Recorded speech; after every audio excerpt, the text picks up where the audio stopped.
नमस्कार, स्वागत है आप सभी विद्यार्थियों का आपके अपने यूट्यूब प्लेटफॉर्म उदय एजुकेशन में। विद्यार्थियों, इस वीडियो में बात करेंगे अर्धवार्षिक परीक्षा 2022-23 की दृष्टि से इम्पोर्टेंट कक्षा 8 के हिंदी विषय के पेपर के बारे में, जो कि आपके आने वाले अर्धवार्षिक परीक्षा की दृष्टि से काफ़ी इम्पोर्टेंट रहने वाला है। तो आप सभी विद्यार्थियों से निवेदन रहेगा, वीडियो को अंत तक देखिएगा, वीडियो को लाइक कर दीजिएगा। आपका अपना चैनल है, अभी तक आपने चैनल को सब्सक्राइब नहीं किया है तो चैनल को सब्सक्राइब जरूर कर दीजिएगा। सबसे पहले देखिए, आपको समय है वो 2.5 घंटे का दिया जा रहा है और आपका जो पूर्णांक है वो 50 अंक का रहेगा। सबसे पहले आपको अपने पेपर के ऊपर अपने रोल नंबर है वो लिख देने हैं और यहाँ पे देखिए निर्देश दे रखा है कि सभी प्रश्न करने अनिवार्य है, यानी सभी प्रश्नों के उत्तर लिखने अनिवार्य हैं।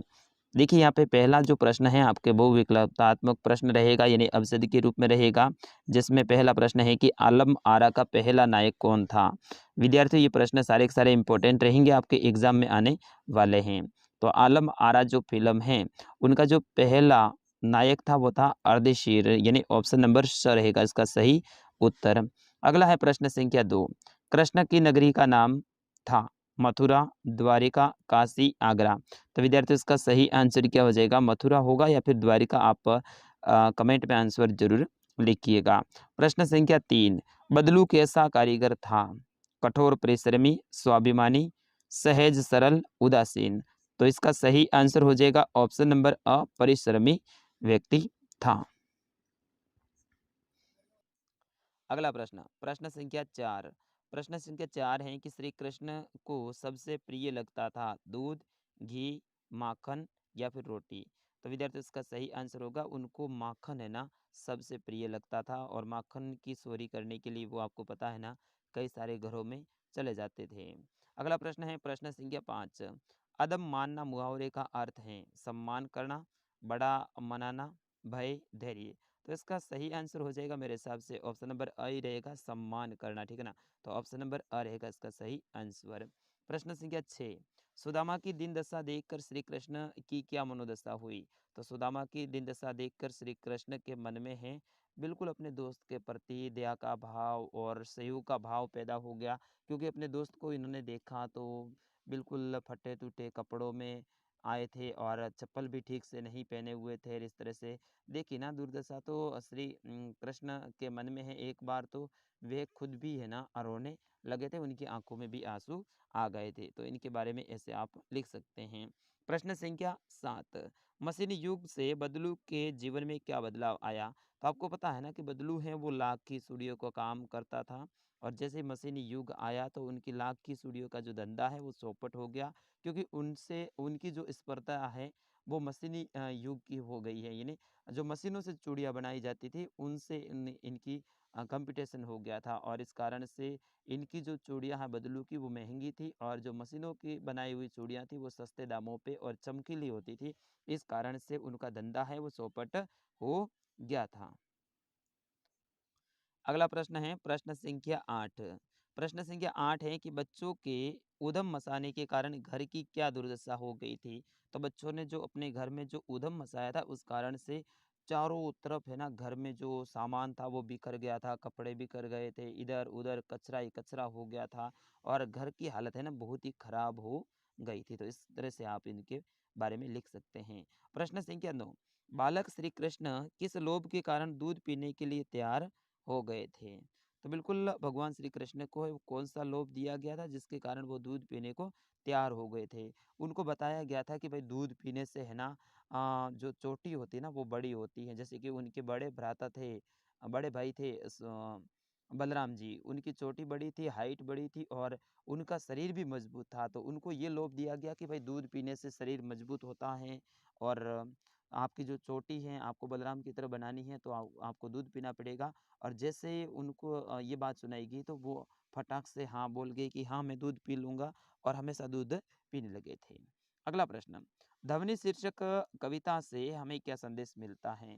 तो ध्वनि जो कविता है उनसे क्या संदेश मिलता है, आप एक बार अपनी पासबुक में इस प्रश्न को देख लीजिएगा। थोड़ा सा इसका उत्तर भी बड़ा है, और सारे प्रश्नों के उत्तर मैं बताऊंगा तो समय थोड़ा ज़्यादा हो जाएगा। प्रश्न संख्या 11 सॉरी। पत्र जैसा संतोष फोन या एसएमएस का संदेश नहीं दे सकता है। तो बिल्कुल सही बात है। पहले पत्रों का ज़माना था तो उसमें संतोष एक अलग ही होता था। आज भी तो वैसे पत्र बिल्कुल कम चलते हैं, लेकिन इसमें आपको लिखना कैसे है कि भाई पत्र होते हैं उनको अपन सहज अपने पास में सुरक्षित रख सकते हैं और उनको लंबे समय तक याद के रूप में रख सकते हैं। जबकि फ़ोन या एसएमएस हैं वो कभी भी डिलीट हो सकते हैं या फिर फ़ोन ख़राब हो सकता है, तो उनको ज़्यादा समय तक अपन सुरक्षित नहीं रख सकते हैं। इस तरह से आपको इनमें संतोष के बारे में आपको लिखना है। प्रश्न संख्या 12, कवि ने पक्षी और बादल को भगवान के डाकिए क्यों बताया है? तो बिल्कुल आपको पता है ना कि कवि ने बादल और पक्षी दोनों को भगवान के डाकिए इसलिए बताया है क्योंकि पक्षी और बादल दोनों ही आज़ाद हैं। न तो इनके सामने कोई किसी देश की सीमा आती है और न ही आज देखो अपने धरातल पे जैसे कई सारे देशों के बीच में सीमा है और अपन को दूसरे देश में जाना है तो वो रोक लेते हैं। लेकिन पक्षी और बादल को कोई नहीं रोकता है, वो भगवान के डाकिए हैं। जहाँ उनका मन करता है वहाँ घूमते हैं और जहाँ मन करता है वहाँ जाके बैठते हैं, बोलते हैं और बादल जहाँ मन करता है वहाँ जाके वो बरसते हैं। तो बिल्कुल ये भगवान की डाकी है, इस तरह से इस कविता में आपके बताया गया है। अगला प्रश्न है प्रश्न संख्या 13, रवि और चंद्रमा दो शब्द हैं, इनके आपको तीन तीन पर्यायवाची शब्द लिखने हैं। रवि सूर्य को ही कहते हैं तो सूर्य कह सकते हैं आप, सूरज कह सकते हैं। चंद्रमा जैसे कि चांद कह सकते हैं आप, इसे चंदा मामा कह सकते हैं। ठीक है ना, तो इस तरह से इनके आपको तीन तीन पर्यायवाची शब्द लिखने हैं। प्रश्न संख्या 14, चलिए अगला प्रश्न है आपके स्क्रीन पे। प्रश्न संख्या 14, कविता में ऐसी कौन सी बात है जो आपको सबसे अच्छी लगी थी? ये आपके कविता में से है। अगला प्रश्न है कि लेखक को ओस की बूंद कहाँ मिली थी? तो लेखक पेड़ के नीचे बैठे थे, पेड़ की पत्तियों पर इनको है ना ओस की बूंद मिली थी। जैसे ही वो पेड़ के नीचे बैठे थे तो ऊपर से है ओस की बूंद गिर गई थी। प्रश्न संख्या 16, प्रारंभ में इस आंदोलन को चलाने में कौन कौन सी बाधाएं आई थी? आंदोलन कौन सा था विद्यार्थियों? महिलाएं है ना वो पहिए चलाने लगी थी, मतलब साइकिल चलाने लगी थी। साइकिल आंदोलन था, आपने देखा होगा आपके पाठ में। तो उसमें महिलाओं को शुरुआत में कौन कौन सी बाधाएं आई थी वो आपको लिखना है। अगला प्रश्न है बिलवासी जी ने रुपए का प्रबंध कहाँ से किया? प्रश्न संख्या 18, मक्खन चुराते हुए और खाते समय थोड़ा सा मक्खन बिखरा क्यों देते थे? कृष्ण के बारे में बोल रहे हैं कि मक्खन खाते समय वो थोड़ा सा मक्खन है उनको बिखरा क्यों देते थे? प्रश्न संख्या 19, घायलबाज को देखकर सांप क्यों खुश हुआ था? ये सारे के सारे प्रश्न विद्यार्थियों वेरी वेरी मोस्ट इंपॉर्टेंट है। स्टार लगा दीजिएगा, आपके बोर्ड की परीक्षा में सपने वाले हैं, ये आप ध्यान रखना। अर्धवार्षिक में तो आएंगे लेकिन बोर्ड की परीक्षा में ये सारे के सारे प्रश्न सपने वाले हैं क्योंकि पेपर आपके बाहर से आएगा। तो आप सभी विद्यार्थी इनको अच्छे से तैयार कर लेना है। विद्यार्थियों बैक में थोड़ी सी कुत्ते की आवाज़ आ रही है, इसके लिए मैं माफ़ी चाहूँगा। अगला प्रश्न है कि घायलबाज को देखकर सांप क्यों खुश हुआ था? प्रश्न संख्या 20 है संज्ञा और सर्वनाम की परिभाषा दीजिए। प्रश्न संख्या 21 है प्रधान अध्यापक जी को शुल्क मुक्ति यानी अपने फीस माफ के लिए प्रार्थना पत्र लिखना। ये कई सारे विद्यालयों में यही एप्लीकेशन आपकी आ रही है, मैंने देखा है। कई सारे विद्यालयों का मैंने पेपर देखा, हर विद्यालय में अलग अलग पेपर होते हैं तो उसमें ज़्यादातर यही एप्लीकेशन आती है। ठीक है ना, तो शुल्क मुक्ति की प्रार्थना पत्र और टीसी और 2 दिन के अवकाश के बारे में ये 3 प्रार्थना पत्र आप तैयार करके जाना। लास्ट प्रश्न है कि किसी एक विषय पर निबंध लिखना है, मेरा विद्यालय या फिर विद्यार्थी जीवन में अनुशासन का महत्व। इन दोनों में से किसी एक के ऊपर आपको निबंध लिखना है। तो विद्यार्थियों ये था कक्षा 8 का हिंदी विषय का पेपर। मैं आशा करता हूँ आपने अच्छे से तैयार कर लिया होगा, देख लिया होगा। इन सारे प्रश्नों को आप तैयार कर लीजिएगा और परीक्षा में सबसे बेस्ट नंबर लेकर आना है आप सभी को। और पेपर होने के बाद में आप सभी को कमेंट करके भी बताना है कि आपका पेपर कैसा हुआ है। तो विद्यार्थी मिलते हैं अगले वीडियो में, तब तक के लिए आपके अपने सर उदय सर को दीजिएगा आज्ञा। नमस्कार, जय हिंद। नमस्कार, स्वागत है आप सभी विद्यार्थियों का आपके अपने यूट्यूब प्लेटफॉर्म उदय एजुकेशन और उदय स्टडी क्लासेज में। विद्यार्थी इस वीडियो में बात करेंगे हाफ ईयरली एग्जाम 2022 की दृष्टि से इम्पोर्टेंट क्लास 8 के आपके इंग्लिश के पेपर के बारे में। लगातार आप सभी विद्यार्थियों के कमेंट भी आ रहे थे और ये पेपर आपके लिए वरदान साबित होने वाला है क्योंकि इनमें से ज़्यादातर प्रश्न आपके एग्जाम में सीधे ही पूछे जाएंगे और हमारे जो इंग्लिश के सर हैं उन्होंने स्पेशल इस पेपर को तैयार किया है। विद्यार्थियों आप सभी से विनती रहेगी वीडियो को अंत तक जरूर देखिएगा। कई सारे विद्यालयों में आज इंग्लिश का पेपर हो चुका है और कई सारे ऐसे भी विद्यालय हैं जहां पे कल और परसों क्लास 8वीं का आपका इंग्लिश का पेपर होने वाला है। आपके विद्यालय में इंग्लिश का पेपर कब है आप जरूर कमेंट करके बताइएगा। चलिए सबसे पहला प्रश्न आपकी स्क्रीन पे है, बिल्कुल ऐसा ही प्रश्न आपके एग्जाम में भी आने वाला है। Read the passage and carefully and answer the question given below, यानी आपको पैसेज को पढ़ना है और उसके बाद में जो आगे क्वेश्चन दे रखे हैं यानी प्रश्न दे रखे हैं उनके उत्तर लिखने हैं। विद्यार्थी ये पैसेज है ना, ये आपके अर्धवार्षिक की दृष्टि से तो इम्पोर्टेंट है ही, इसके साथ ही जब आपके बोर्ड की परीक्षा होगी ना उसमें भी ये पैसेज आने वाला है, क्योंकि पिछली बार भी ऐसा ही पैसेज ताजमहल से संबंधित ही आया था और बिल्कुल इस बार भी आपके आने के पूर्ण चांस रहेंगे। विद्यार्थियों, जिन जिन विद्यार्थियों ने इस पेपर को अंत तक देख लिया उनके लिए काफ़ी फायदा होने वाला है, मैं पहले से ही लगातार बोल रहा हूँ। चलिए, इसमें पैसेज ये हैं कि Taj Mahal is on the blank of the river Yamuna, यानी ताजमहल हैं ये यमुना नदी के किनारे पे आगरा में स्थित हैं। इस तरह से इस पैसेज को आपको पूरा का पूरा पढ़ लेना है। सबसे पहले आप क्या करेंगे, पैसेज को 2 बार पढ़ेंगे, फिर उसके बाद में है ना जो आगे प्रश्न दे रखे हैं उनके उत्तर बताने हैं। तो मैं डायरेक्ट प्रश्नों के उत्तर ही आपको बताऊंगा। पहला प्रश्न देखिए, इसमें वो did Shahjahan love very much, यानी शाहजहाँ हैं वो किनसे सबसे ज़्यादा प्यार करता था। तो इसमें आपका क्या आंसर हो जाएगा, मुमताज़ वाला, यानी इसका आंसर आपका जो शुरू होगा वो होगा आपके, इसमें देखिए पैसेज को एक बार आप देख लीजिए, फिर उसके बाद में इसका जो आंसर है वो यहाँ पे देखिए आगे अवसर भी दे रखा है, तो इसमें ऑप्शन अ रहेगा, यानी ए रहेगा मुमताज़। ठीक है, दूसरा देखिए, why did the empire become said, यानी शाहजहाँ है वो सेड क्यों हुआ था। तो यहाँ पे देखिए आपके दे रखा है शाहजहाँ सेड क्यों हुआ था, at the gate of 35 the queen dead, यानी उनकी जो रानी है मुमताज़, उनकी 35 साल की उम्र में ही डेड यानी मृत्यु हो गई थी, तो इस कारण से वो सैड था। तो आपका आंसर यहाँ से होगा। तीसरा देखिए, इसी में तीसरा है, यहाँ से देखिए, वेयर इज़ द ताजमहल, यानी ताजमहल है वो कहाँ है। तो देखिए इसका आंसर आपका पहली लाइन से हो जाएगा, the Taj Mahal is on the blank of the river Yamuna in the Agra. तो आपका आंसर यहाँ से हो जाएगा, यमुना नदी के किनारे पे, यमुना नदी के किनारे पे आगरा में स्थित हैं। चौथा प्रश्न देखिए, इसमें वो वाज शाहजहाँ, यानी वो वाज शाहजहाँ, तो इसका आंसर आपका हो जाएगा, वो हो जाएगा Shahjahan was one of the greatest of the Mughal empire, यानी मुगलों का राजा था Shahjahan. He was the grands of the Akbar, यानी यहाँ से शुरू होगा, कहाँ से होगा, यहाँ से होगा। देखिए, Shahjahan was one of the greatest emperor in, he was a grand of son of Akbar, यहाँ तक आपका आंसर हो जाएगा सोते का। फिर उसके बाद में देखिए पांचवा प्रश्न, why do many people go to Agra, यानी ज़्यादातर लोग हैं वो आगरा क्यों जाते हैं।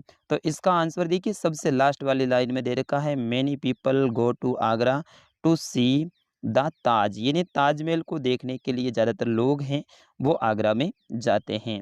देखिए प्रश्न संख्या 2, यानी क्वेश्चन संख्या 2, right A short paragraph on my village और माई बेस्ट फ्रेंड, यानी इनमें से किसी एक के ऊपर शॉर्ट पैराग्राफ आपको लिखना है। किसके ऊपर, माई विलेज यानी मेरे गांव के ऊपर। अगर इसके ऊपर नहीं आता है तो आपको माई बेस्ट फ्रेंड के ऊपर लिखना है। विद्यार्थी मैं बार बार बोल रहा हूँ, ये दोनों ही जो पैराग्राफ हैं आपके एग्जाम की दृष्टि से काफ़ी इंपॉर्टेंट रहने वाला है, और बिल्कुल इनमें से एक पैराग्राफ तो आपके एग्जाम में सीधा ही देखने को मिलने वाला है। प्रश्न संख्या 3, right A short story if anyone, यानी इनमें से किसी एक के ऊपर आपको स्टोरी यानी कहानी लिखनी है। कौन कौन सी है, देखिए यहाँ पे the lion and the mouse, यानी शेर और चूहे की कहानी। अगर ये नहीं आती है तो आपको दूसरी कहानी भी मिल जाएगी ऑप्शन में, the fox and the grapes, यानी लोमड़ी और अंगूर। इनकी जो कहानी है ना वो आपको याद कर लेनी, ये तो वेरी वेरी मोस्ट इंपॉर्टेंट है, और लोयन वाली ये भी वेरी मोस्ट इंपॉर्टेंट है। इन दोनों में से एक कहानी तो आपके एग्जाम में सीधी ही पूछे जाने वाली है।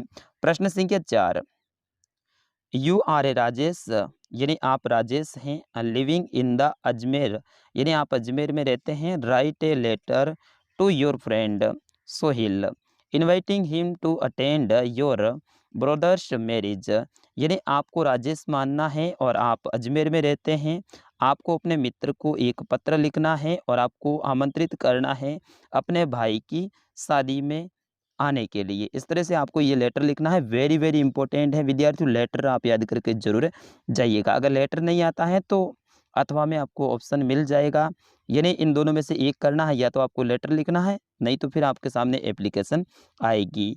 Imagine you are a Ramesh and reading in class 8, यानी आपको खुद को मानना है रमेश और आप 8वीं क्लास में पढ़ते हैं। You are a not well, यानी आप ठीक नहीं है, यानी आप मान सकते हैं कि आप ठीक नहीं है, मतलब बीमार हो सकते हैं। You are a unable to come to school, यानी आप स्कूल जाने के लिए अभी तैयार नहीं है क्योंकि आप ठीक नहीं है। Write an application to your headmaster requesting him to grant you leave for 3 days, यानी आपको अपने स्कूल के जो हेड मास्टर हैं यानी प्रधान अध्यापक जी हैं उनको एप्लीकेशन लिखनी है और आपको लीव लेना है। लीव का मतलब होता है छुट्टी, फॉर 3 days मतलब 3 दिनों की। 3 दिनों की छुट्टी के लिए आपको प्रार्थना पत्र लिखना है। अगला प्रश्न है राइट एंड ऑपोजिट वर्ड्स, यानी इनके आपको विलोम शब्द लिखने। ऑपोजिट का मतलब होता है विलोम, ठीक है ना। तो हैप्पी, हैप्पी का मतलब क्या होता है विद्यार्थी, खुश होता है। तो हैप्पी का विलोम है वो आपका सैड हो जाएगा, ठीक है ना, ए से डी, सैड। सैड का मतलब होता है दुखी, ठीक है। फिर उसके बाद में लॉन्ग, तो लॉन्ग का जो आपका विलोम होगा वो हो जाएगा शॉर्ट, ठीक है ना। तो यहाँ पे आप शॉर्ट लिख सकते हैं, शॉर्ट। शॉर्ट नहीं लिखो तो स्मॉल भी आप लिख सकते हैं, लेकिन मेरे हिसाब से शॉर्ट ही होगा, ठीक ठीक है। फिर उसके बाद में स्ट्रॉन्ग, स्ट्रॉन्ग का मतलब होता है मजबूत। तो मजबूत का विलोम क्या हो जाएगा, वीक हो जाएगा। वीक का मतलब होता है कमजोर, तो इसमें आप लिख देंगे वीक। और लास्ट में है ओल्ड, तो ओल्ड का मतलब होता है पुराना। तो पुराने का विलोम क्या हो जाएगा, न्यू हो जाएगा, ठीक है ना। तो NEW, इस तरह से आपको इनके विलोम लिखने हैं। विद्यार्थियों वीडियो को लाइक जरूर कर दीजिएगा, मैं आपके लिए इतनी सारी मेहनत कर रहा हूँ। प्रश्न संख्या 6, राइट ए जेंडर, यानी आपको लिंग लिखना है। इनका जो विलोम लिंग है वो लिख सकते हैं, जैसे कि राजा, तो राजा का क्या हो जाएगा, क्वीन हो जाएगा। राजा, राजा की रानी, रानी क्या होती है, क्वीन। तो क्वीन की जो मीनिंग है QUEEN, क्वीन हो जाएगा। फिर उसके बाद में हस्बैंड, हस्बैंड का मतलब होता है पति। तो पति का जो विलोम है वो वाइफ होता है, यानी पत्नी होती है। तो बिल्कुल यहाँ पे आप लिखोगे WIFE, वाइफ। फिर उसके बाद में हॉर्स, हॉर्स का मतलब होता है घोड़ा। तो हॉर्स का हो जाएगा मेर, मेर का मतलब है MARE, मेर, मेर यानी घोड़ी। फिर उसके बाद में आपका हो जाएगा डॉग, तो डॉग का मतलब होता है कुत्ता। तो कुत्ते का जो विलोम होता है वो कुतिया होती है, और कुतिया को इंग्लिश में क्या कहते हैं विद्यार्थी, बिच कहते हैं। तो BITCH, यानी बिच यानी कुतिया। प्रश्न संख्या 7, सातवां प्रश्न काफी इंपॉर्टेंट है। राइट ए प्लूरल नंबर्स, यानी बहुवचन आपको इनको करना है। तो बेबी है, तो बेबी का बहुवचन आपको करना है, तो इसमें हो जाएगा बेबीज, यानी इसके बाद में BABIES लिख दोगे, ठीक है। तो ये हो जाएगा आपका बेबीज। फिर इसके बाद में डियर, तो डियर का जो बहुवचन होगा वो डियर ही होगा, ठीक है ना। तो DEER, ठीक है। फिर उसके बाद में बुक, तो बुक का जो आपका विलोम होगा इसके पीछे ओनली फॉर आपको S लगाना है, तो ये हो जाएगा बुक्स, ठीक है। फिर उसके बाद में है की का मतलब होता है चाबी। तो चाबी का जो विलोम होगा वो केज हो जाएगा, यानी इसके पीछे आपको S लगाना है। इस तरह से आप करेंगे, थोड़ा थोड़ा ही अंतर है लेकिन आपको नंबर जरूर मिलेगा, आपको थोड़ा सा ध्यान रखना है। प्रश्न संख्या 8, राइट ए वन वर्ड, यानी आपको इनके एक शब्द में उत्तर लिखना है, यानी इतनी बड़ी लाइन है इसका वन वर्ड लिखना है। क्या है, पहला देखिए, ए पर्सन वो टीच इन ए स्कूल, यानी वह व्यक्ति जो स्कूल में पढ़ाता है, उन्हें एक वर्ड में अपन क्या कहेंगे, उनको कहेंगे हम टीचर। तो यहाँ पे हो जाएगा TEACHER, यानी टीचर। हम क्या है, टीचर हैं, तो बिल्कुल हमारे लिए ये बात सटीक बैठती है। दूसरा है ए पर्सन वो टेट्स पेरेंट्स, यानी जो रोगी होते हैं उनका जो ट्रीटमेंट करते हैं, यानी उनका जो इलाज करते हैं उसे अपनी क्या कहते हैं, डॉक्टर कहते हैं। तो इसमें हो जाएगा डी तो लिखा हुआ है, इसमें आगे आपको लिखना है OCTOR,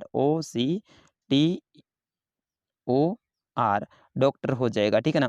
तो इस तरह से आपको इनके वन वर्ड लिखने हैं। प्रश्न संख्या 9, which of the underlined letter underlines letter has a different sound, यानी इनके आपको डिफरेंट साउंड है ना, उनको आपको चुनाव करना है और यहाँ पे लिखना है। यानी 3 तो एक जैसे साउंड होंगे, लेकिन इनमें से एक ऐसा होगा जो कि डिफरेंट यानी अलग साउंड निकलेगा, जैसे कि one, onion old and ox. तो इनमें से डिफरेंट साउंड हैं। वो देखिए इसमें ओ से शुरू हो रहा है, इसमें भी ओ से हो रहा है और इसमें भी ओ से हो रहा है। लेकिन यहाँ पे जो देखिए नीचे दे रखा है ना, इसमें ओ की जगह अपन वो बोल रहे हैं, यानी वन बोल रहे हैं। तो इसका मतलब है कि अपना ऑप्शन ए रहेगा इसका सही आंसर।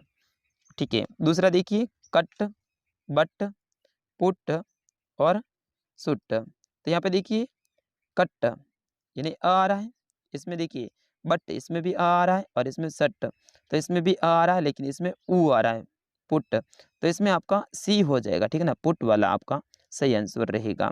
प्रश्न संख्या 10 वेरी वेरी इंपॉर्टेंट है ये भी। Sense the following sentence into passive voice, यानी इनमें जो सेंटेंस दे रखा है इसके पैसिव वॉइस है उसको आपको चेंज करना है। यहाँ पे देखिए I am reading a book, तो इसमें आपको क्या करना है, I am reading the book. तो इसमें आपका जो सेंटेंस है वो आपको चेंज करना है। कैसे करेंगे देखिए, इसमें हो जाएगा a book is being reading me, ठीक है ना। तो इसमें हो जाएगा a book is being read by me. इस तरह से आपका सही आंसर रहेगा। इसी तरह से दूसरा देखिए सी गिव्स मी ओपन, तो इसमें आपका जो सही रहेगा तो इसमें हो रहेगा अपन is give me by here, ठीक है ना। तो इस तरह से आपको इसके प्रश्नवाचक चिन्ह लगाने हैं।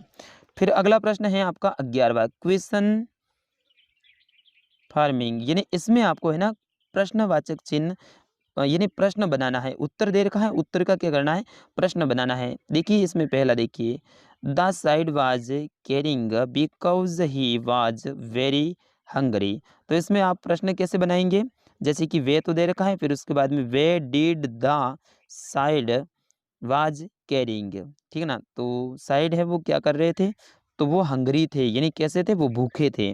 ठीक है, उसी तरह से आपका दूसरा हो जाएगा I am going to Jaipur, इसमें ये उत्तर है I am going to Jaipur. तो इसमें आप प्रश्न कैसे बनाएंगे, वेयर आर यू गोइंग, यहाँ पे क्या करेंगे वेयर, फिर उसके बाद में यहाँ पे आप लिखोगे आर ए आर ई, फिर उसके बाद में यू लिखोगे वाई ओ यू, और फिर उसके बाद में गोइंग। तो आप कहाँ जा रहे हैं, तो वो बोल रहा है I am going to Jaipur. इस तरह से आपको प्रश्न का निर्माण करना है। और 12वां प्रश्न है कि राइट ए फॉलोइंग सेंटेंस यूजिंग नदर नॉर एंड फैतर और, यानी इन शब्दों का प्रयोग करते हुए आपको सेंटेंस को सही व्यवस्थित करना है। तो विद्यार्थियों ये प्रश्न है आपके कक्षा 8 के इंग्लिश के। मैं आशा करता हूँ आप सभी ने अंत तक देखा है और अच्छे से समझ लिया होगा। इसमें 2-3 बातें हैं वो आपको ध्यान रखनी है। पहली बात तो है कि जेंडर है, इनको आप याद कर लीजिएगा, ठीक है। फिर उसके बाद में आपके जो किंग वगैरह हैं ये सारे के सारे याद कर लीजिएगा। बहुवचन कैसे करते हैं ये याद कर लीजिएगा। फिर उसके बाद में ऑपोजिट वर्ड जैसे कि हैप्पी, लॉन्ग, स्ट्रॉन्ग, ओल्ड, इनको भी आप याद कर लीजिएगा। फिर उसके बाद में आपके जो मेन रहने वाले हैं एप्लीकेशन और लेटर, तो इन दोनों को ही आप याद कर लीजिएगा, काफ़ी इंपॉर्टेंट हैं। और सबसे बड़ी बात है कि आपके जो शॉर्ट पैराग्राफ है माय विलेज और माय बेस्ट फ्रेंड, इनको भी आप याद कर लीजिएगा। और पैसेज में आपको कौन से पढ़ने हैं, ताजमहल वाले जो भी पैसेज हैं उनको आपको पढ़ना है, क्योंकि उन्हीं में से ज़्यादातर आने के चांस रहेंगे। तो विद्यार्थियों ये था कक्षा 8 का इंग्लिश का पेपर। आपका कल कौन से विषय का पेपर है आप ज़रूर कमेंट में लिखिएगा। आज बैक टू बैक कई सारे विषय के पेपर आएंगे, तो उनको भी आप ज़रूर देखिएगा। विद्यार्थी मिलते हैं अगले वीडियो में, तब तक के लिए नमस्कार, जय हिंद।